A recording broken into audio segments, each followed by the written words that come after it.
Ekifo kino ekisangibwa ekinabatakambya mu division y'e Nakawa kye kimu ku ebyo ebiyitibwa Green Public Space ekivujjirirwa aba Network for Active Citizens.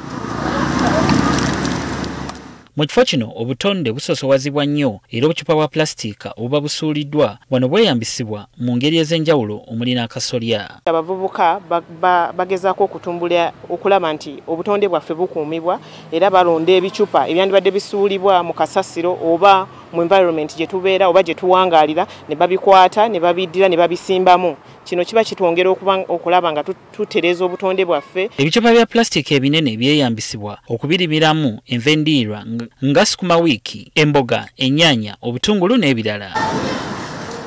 Waliwo n'obuveera bwe tulabe nga bukozesebwa mu kulimiramu obutiko.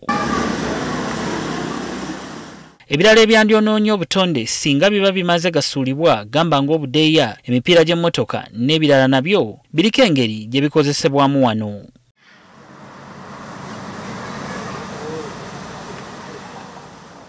N'amazzi agafukirira ebirime wano ga nkuba ge balembeka n'oluvannyuma ne bagayisa mu mpiira okusobola okugakozesa obulungi.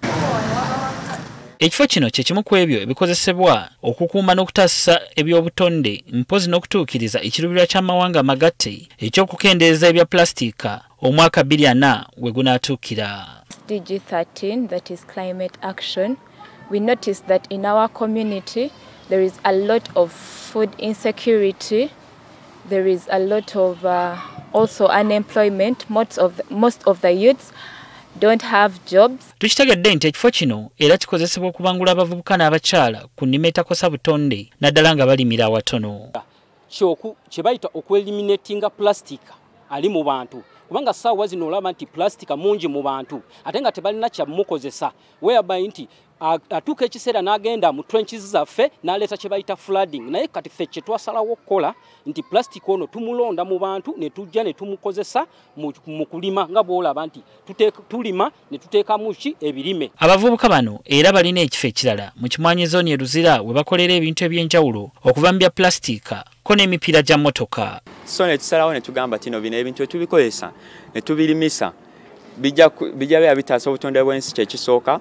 Obula ekyokubiri bijja bya bituwa emmere oba enva zitusobola okukozesa ewaka ku bwereere nga togenze mu katale ate ogenda ogule buguzi. Olw'okutaasa emiti ebintu ebirala bikolebwa mu mabanda. Tunuulira tino bamba ono omumutema leero asobola okukula neera ye teyeetaaga tino wootemye tino atoddemu osimbewo bupya ye wootemye addamu n'akola. So ne tugamba tino bamba ono kye kisobolera nga alternative y'emiti gineno gye bajja nga batema.